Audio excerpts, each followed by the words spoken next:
Jina langu naitwa Masudi Mbaruku Masudi Lopenda.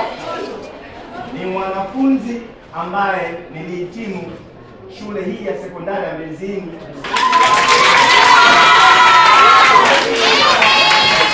Lakini pia leo nimepata wasaa kuweza kuwatembelea.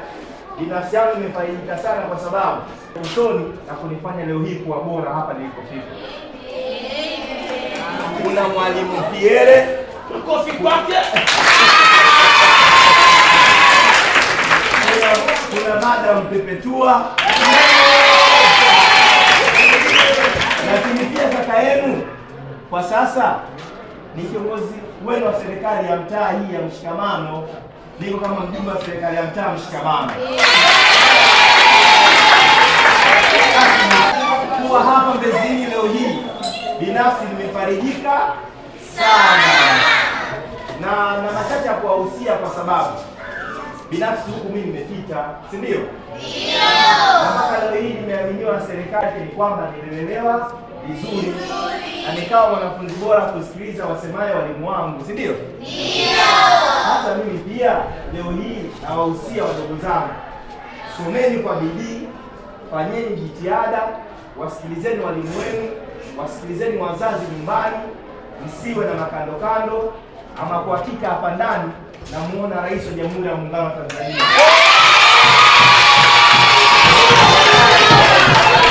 Lakini kwa zaidi tunatambua mwenyekiti wa serikali hii ya mtaa Mshikamano, ndugu Henry Madenge Kubelo, anawasalimu sana ndugu zake. Pia Mheshimiwa Diwani wa kata hii ya Mbezi, Pius Kantori, anawasalimu sana pia ndugu zake. Mheshimiwa mbunge wa jimbo la Kibamba, Mheshimiwa Angela Jasmine Mbelo Kairuki, ambaye ni waziri wa mawasiliano na teknolojia ya habari, anawapenda sana watu wake.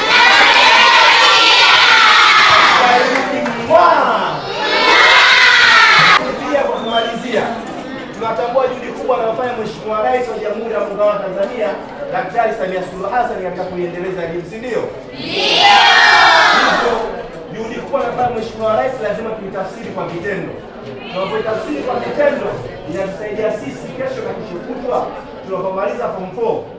Basi hata kazi ni rahisi ku Mheshimiwa Rais anatengeneza ajira, si ndio? Ndio. Niwahusia ndugu zangu kwa kumalizia. Niwaombe someni sana. Kubwa zaidi msisahau kusali na kuswali. Mtangulizeni Mwenyezi Mungu.